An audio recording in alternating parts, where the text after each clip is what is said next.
فأنا قاعد في عربية الإسعاف سامع صوت السرينة، شامم ريحة الكحول والأدوات الطبية، حواليا أنبوبة الأكسجين والجهاز اللي بيصعقوا بيه القلب. حاجات كلها شفتها وسمعتها وشميتها قبل كده، ولكن المرة دي إحساسهم مختلف. كأنهم مركزين، الريحة مضروبة في 10 والصوت مضروب في 10. وكنت لسه لابس التيشيرت والشورت والشراب وجزمة الكورة، وكان قدامي بنت مسعفة جميلة. ابتسامتها هدتني، ولكن عرفت إنها متخلفة عقليا لما سألتني وبتقول لي: أنت لعبت رياضة قبل كده؟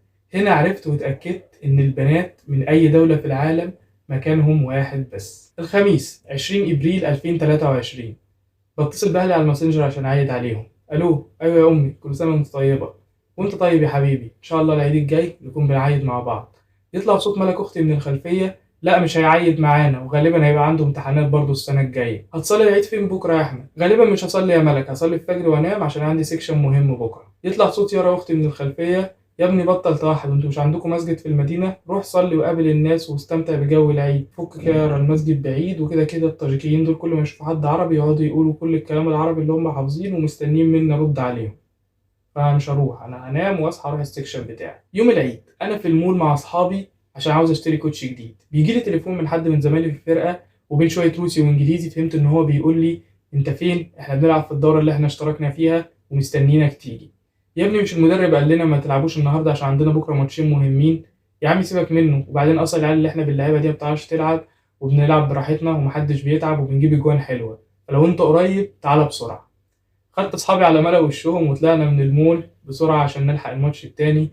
لعبنا ماتشين تانيين وصعدنا من دور المجموعات وتأهلنا لدور الثمانية. السبت تاني يوم العيد 22 ابريل 2023، صحيت فطرت وصليت ركعتين قضاء حاجه. انا دايما بصلي قضاء الحاجه لما ابقى عاوز ربنا يوفقني في امتحان، عندي مقابله شغل مهمه، او حتى عندي ماتش كوره عاوز العب فيه كويس واجيب فيه جوان. نزلت من البيت، سلمت على اصحابي، سخنا، وبعدين المدرب نادانا عشان يدينا محاضره قبل الماتش. هو طبعا بيتكلم بالروسي وانا الروسي بتاعي مش 100%، ولكن فهمت هو عايز يقول ايه. ما تتعبوش نفسكم، ما تجهدوش نفسكم في الماتش ده، ده اول ماتش في المجموعه ودي فرقه سهله، حتى لو خسرنا هنقدر نعوض الماتش ده، ولكن اللي مش هنقدر نعوضه هو ماتش الساعه 3 العصر في نص نهائي بطوله المدينه. نزلنا الملعب كلنا بنلعب كويس، برشلونه بتلعب، كله بيباصي، محدش بيأنن، كله بيجيب اجوان. نتيجه 5-1 والدنيا زي الفل. لحد ما جه الشوط التاني جالهم كورنر، الجون بتاعنا طلعها، نزلت المدافع عندهم راح مرجعها لاخر مدافع عندهم في الملعب. المدافع ده انا عارفه وشايفه من اول الماتش، بطيء ومش مرن وبيتوتر تحت الضغط. جريت عليه باقصى سرعه ليا ومديت رجلي الشمال عشان اقطع بيها الكوره. رجلي الشمال دي كان عندي فيها اصابه التواء في الكاحل ولسه راجع يا دوبك من شهر او شهرين، وانا بمد رجلي الشمال ما لحقتش الكوره منه، فبحاول اثبت رجلي الشمال على الارض عشان اتحرك برجلي اليمين. رجلي الشمال لسه ما اتعفتش تماما فما سبتتش معايا على الارض، فراحت رجلي اليمين لفت وسمعت صوت تريك تريك تريك تريك تريك. ومن كل الافلام الوثائقيه اللي كانت على رونالدو الظاهره وكل لقاءات عمرو جمال على قناه الاهلي عرفت ان ده رباط صليبي. وقعت على الارض بصرخ من الالم وبفكر: هو ده صليبي بجد؟ في وسط الصريخ بيجي الدكتور اللي البطوله معيناه، ومش دكتور قوي، هو ولد معايا في الجامعه اكبر مني بسنه ومبشوفوش بيحضر محاضرات خالص. جه بيسالني: مالك؟ قلت له: غالبا صليبي. وكل ده في وسط الصريخ وانا في حاله هستيريا، فراح مشممني قطنه عليها حاجه. انا الريحه دي مش غريبه عليا، هي دي الريحه اللي بنستخدمها على الفئران في معمل الباث فيسيولوجي عشان ننيمهم عشان نعمل عليهم التجارب. شميت القطنه وهديت شويه، طلعت في الاسعاف، وصلت المستشفى.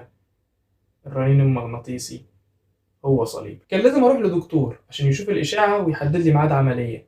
دلوقتي خلاص عدى اسبوعين على الوقعه، فانا بقيت قادر اتحرك بعكاز. كذا حد لما عرف ان انا عندي ميعاد دكتور طلب مني ان هو يجي معايا، ولكن انا مش محتاج حد. عكازي في ايدي، سماعتي في ودني، ولؤي فوزي لسه منزل لايف ساعتين فهيونسني طول الطريق.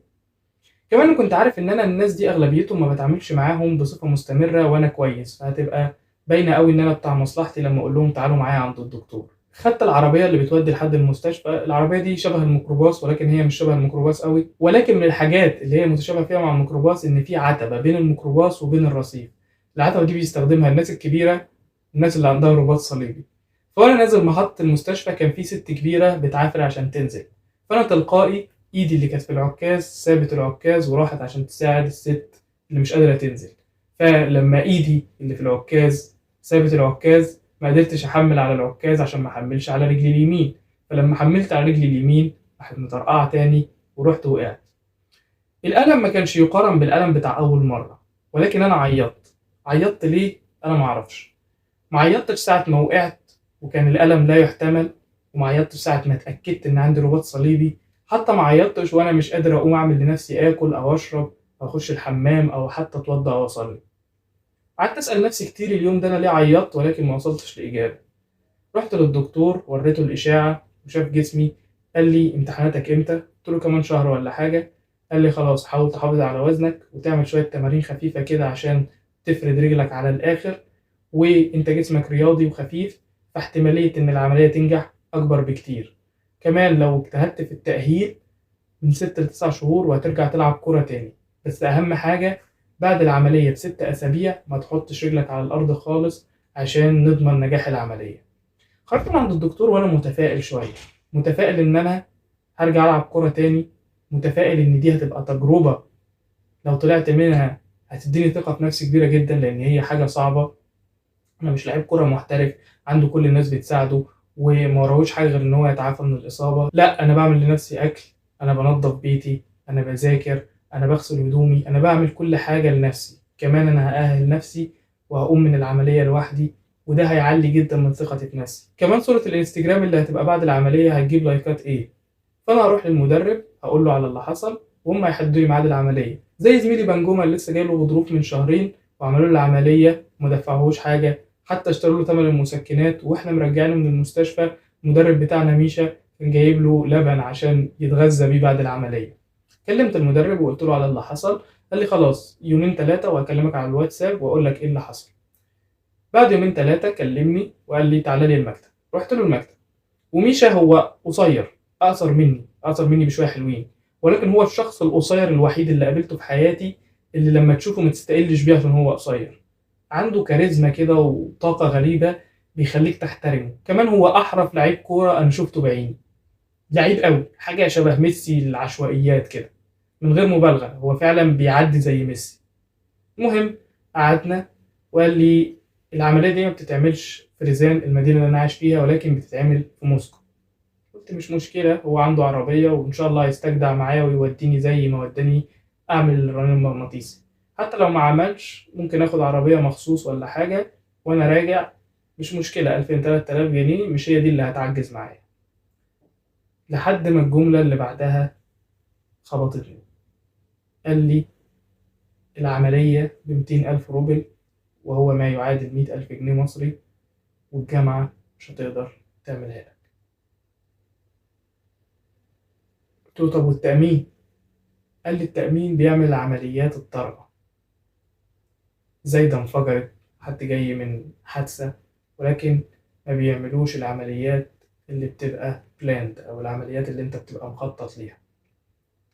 فلو انت معاك الفلوس قول لي، انا اعرف كذا حد ممكن اكلمه لك في موسكو. المفروض في اللحظة دي كنت ابقى مصدوم ومتضايق وغاضب وابقى عاوز اقتلهم كلهم، تخلوا عني، لسه عاملين عملية لواحد صاحبي وانا جات لي الاصابة دي وانا بلعب معاهم.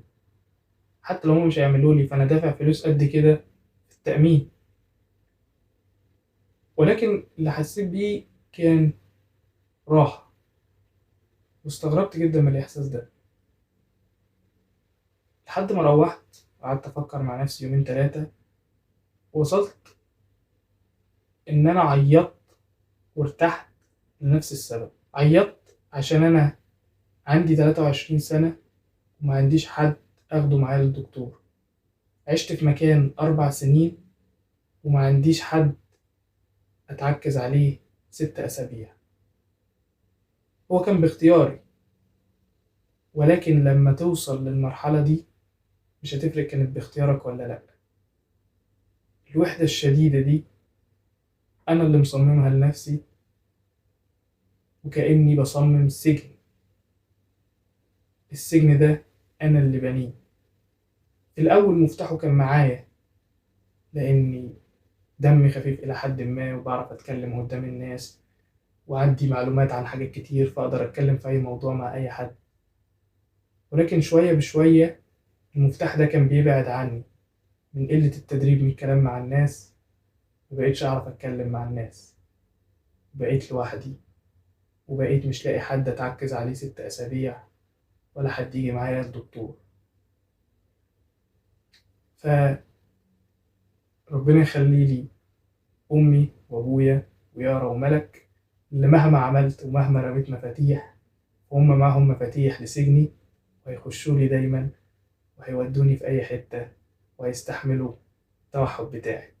فربنا يخلي لكم أهاليكم وما يوعدكمش بمسعفة بنت مهما كانت جميلة.